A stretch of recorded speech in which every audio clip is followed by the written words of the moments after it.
देखिए, जब एक कंपनी अंशों का निर्गमन करती है तो निर्गमन करने के प्रतिफल में अलग अलग प्रतिफल के लिए निर्गमन करती है। जैसे कि मैंने आप लोगों को बताया था कि अगर कंपनी को रुपयों की ज़रूरत है तो कंपनी अंश बेचती है, जनता में निर्गमन करती है, जिसको शेयर चाहिए वो कंपनी में पैसा देता है। आया बात समझ में? एक होता है कि कंपनी को नगद के लिए वो नहीं निर्गमन किया है, वो किसी संपत्ति को किसी दूसरे कंपनी से या किसी भी व्यक्ति से या किसी भी विक्रेता से, मान लीजिए वो कोई संपत्ति खरीदा है और उस संपत्ति को खरीदने के बदले में वो अंश उसके फेवर में जारी कर रहा है। मतलब मान लीजिए आप एक व्यक्ति हैं, आप मशीन बेचते हैं, हमने आपसे मशीन खरीदा और मशीन को खरीदने के बदले में हम आपको कैश देंगे। लेकिन यदि मैं आपको कैश नहीं दे रहा हूं और मैं आपको एक प्रोवाइड कर रहा हूं कि आप हमारे कंपनी का शेयर ले लीजिए, क्या ले लीजिए? शेयर ले लीजिए, तो मैं आपको नगद नहीं दे करके मैं आपको अपने कंपनी में शेयर दे दूंगा। क्या दे दूंगा? यानी आपने हमारे कंपनी का क्या ले लिया? शेयर ले लिया। तो शेयर कैपिटल क्रेडिट से खुलता है ना। तो मान लीजिए इसमें एक एंट्री हम लोग बनाएंगे जब संपत्ति खरीदेंगे उसके लिए एंट्री, ठीक है। और उसके बाद जब हम आपको शेयर दे रहे हैं तो अगला एंट्री हम बनाएंगे शेयर के लिए।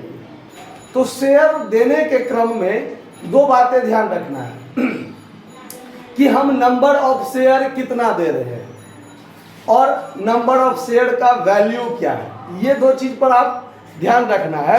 तो जैसे मान लीजिए 23 नंबर सवाल देखिए, क्या कहता है कि एक्स लिमिटेड ने राम ट्रेडर्स से 3,80,000 की संपत्ति खरीदी है। कितना की? 3,80,000 की। और दावे के पूर्ति के रूप में 10 रुपया वाला हम उसको समतांश दे रहे हैं। कितना दे रहे हैं? 10 रुपया वाला दे रहे हैं। तो अब देखिए पहला एंट्री जो हम बनाएंगे तो यहाँ आप लिख लीजिएगा journal entry in the books of x limited, यानी एक्स लिमिटेड के पुस्तक में बनाएंगे। पहला एंट्री हम एसेट्स खरीद रहे हैं तो एंट्री बनाएंगे assets account DR to Ram Traders, बनाएंगे टू राम ट्रेडर्स अकाउंट। कितना का?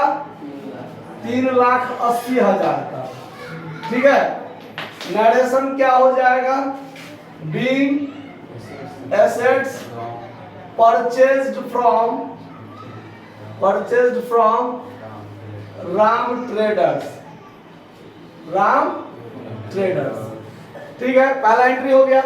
दूसरा एंट्री जब उसको हम पेमेंट करेंगे, जब क्या करेंगे तो पेमेंट करने का इसमें दो कंडीशन दिया हुआ है कि जब हम उसको सममूल्य पर शेयर देंगे तब क्या बनाएंगे, और जब उसको हम 25% प्रीमियम पर देंगे तब क्या बनाएंगे।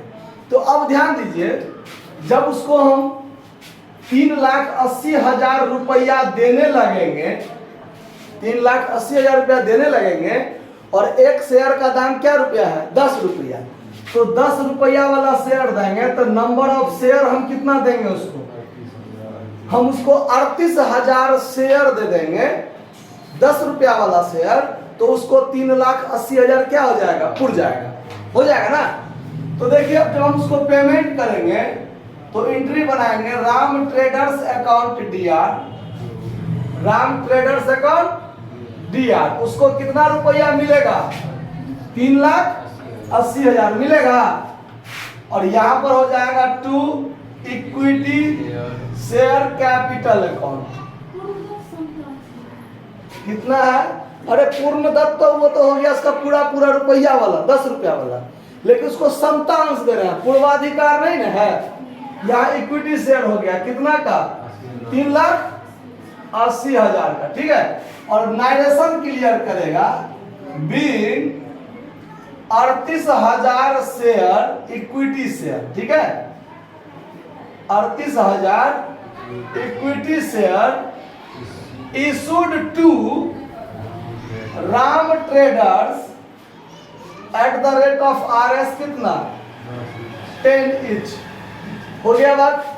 समझ में आ रहा है बात? अब दूसरा कंडीशन, हम उससे 3,80,000 का संपत्ति खरीदे हैं, लेकिन हम उसको 10 रुपया वाला शेयर 10 रुपया में नहीं दे करके उसको हम 25% प्रीमियम पर दे रहे हैं। कितना पर दे रहे हैं? प्रीमियम पर। तो देखिए एंट्री क्या हो जाएगा, राम ट्रेडर्स अकाउंट दिया, राम ट्रेडर्स अकाउंट, उसको कितना देना है? 3,80,000 देना है, ठीक देंगे। To equity share capital account और प्रीमियम पर दे रहे हैं, तो यहां पर to securities premium reserve, to securities premium reserve account लिखेंगे। अब देखिए 3,80,000 रुपया देने के लिए, 3,80,000 रुपया उसको पुराने के लिए हम क्या रुपया वाला शेयर दे रहे हैं? 10 रुपया वाला। क्या रुपया में दे रहे हैं? 12.5 रुपया में। 10 रुपया का 25% प्रीमियम पर हम देंगे, तो 10 रुपया का 25% हो जाएगा 2.5 रुपया। यानी 10 रुपया वाला शेयर यदि हम 10 रुपया में दिए तो 38,000 शेयर उसको हम दिए। लेकिन जब शेयर का दाम बढ़ जाएगा तो नंबर ऑफ शेयर क्या हो जाएगा? घट जाएगा, है कि नहीं? मतलब 10 रुपया वाला शेयर यदि हम 12.5 में देंगे तो स्वाभाविक बात है कि नंबर ऑफ शेयर मेरा क्या हो जाएगा? डाउन हो जाएगा, कम हो जाएगा। तो अब 3,80,000 में हम 12.5 से भाग देंगे। कितना से? समझ में आ रहा? अब 12.5 से भाग दीजिएगा तो दशमलव घटेगा तो यहाँ क्या हो जाएगा? अब 125 से इसमें क्या कीजिए? भाग दीजिए। 125 से भाग दीजिए, कैलकुलेटर में दीजिए।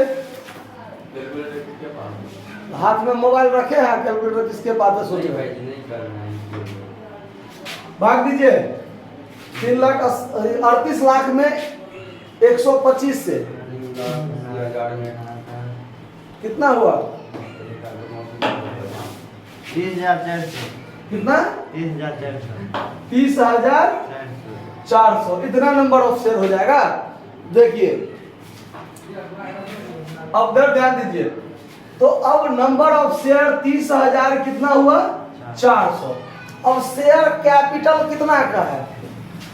शेयर कैपिटल कितना का है? 10 रुपया का एक शेयर ना, तो इसमें आप 10 से गुना कर दीजिए तो 30 में 3,04,000, यानी शेयर कैपिटल कितना का हुआ? 3,04,000 का हुआ। अब एक शेयर पर 2.5 रुपया हम प्रीमियम ले रहे हैं, तो 30,400 शेयर पर प्रीमियम कितना हो जाएगा? तो इसको इससे गुना कर दीजिए तो 76,000 हो जाएगा। ठीक है, अब दोनों को जोड़ दीजिए तो 3,80,000 हुआ कि नहीं हुआ?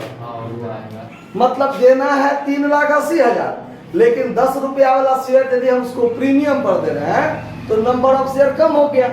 मतलब 30,400 शेयर हम उसको दे रहे हैं, लेकिन उसको पेमेंट कितना हो रहा है? यानी मेरे पास से शेयर कैपिटल जा रहा है 3,04,000 का, लेकिन जिसको मिलना है उसको कितना मिल रहा है? 3,80,000। मतलब अंतर की राशि जो 76,000 रुपया हुआ वो किसके लिए? प्रीमियम के लिए जा रहा है। आया बात समझ में? तो यहाँ पर इक्विटी शेयर कैपिटल कितना हो जाएगा? 3,04,000। टू सिक्योरिटीज प्रीमियम रिजर्व कितना हो जाएगा? नरेशन लिख देंगे, being 30,400 equity share issued to Ram Traders at the rate of 10 each on premium, या at premium लिख दीजिए, at premium at the rate of क्या परसेंट? 25%। समझ में आया बात? कि यदि सममूल्य पर निर्गमन होगा तो सीधे पाने वाले को डेबिट करो टू इक्विटी शेयर कैपिटल, और नरेशन क्लियर करेगा कि हम उसको क्या को शेयर दे रहे हैं। तो जितना अमाउंट देना है और जितना रुपया का शेयर है उससे भाग दीजिए तो नंबर ऑफ शेयर निकल जाएगा। अगर प्रीमियम पर देंगे तो पाने वाला डेबिट होगा टू इक्विटी शेयर कैपिटल और to securities premium reserve account. मिलने वाले को 3,80,000 मिल रहा है, और जबकि कंपनी के पास से कितना का शेयर जा रहा है? 3,04,000 का शेयर जा रहा है ना, 30,400 शेयर, और 76,000 का क्या हो गया, प्रीमियम में मैनेज हुआ उसका, क्योंकि उसका शेयर प्रीमियम पर जा रहा है। आया बात समझ में? कोई दिक्कत? नोट कर लीजिए। धन्यवाद।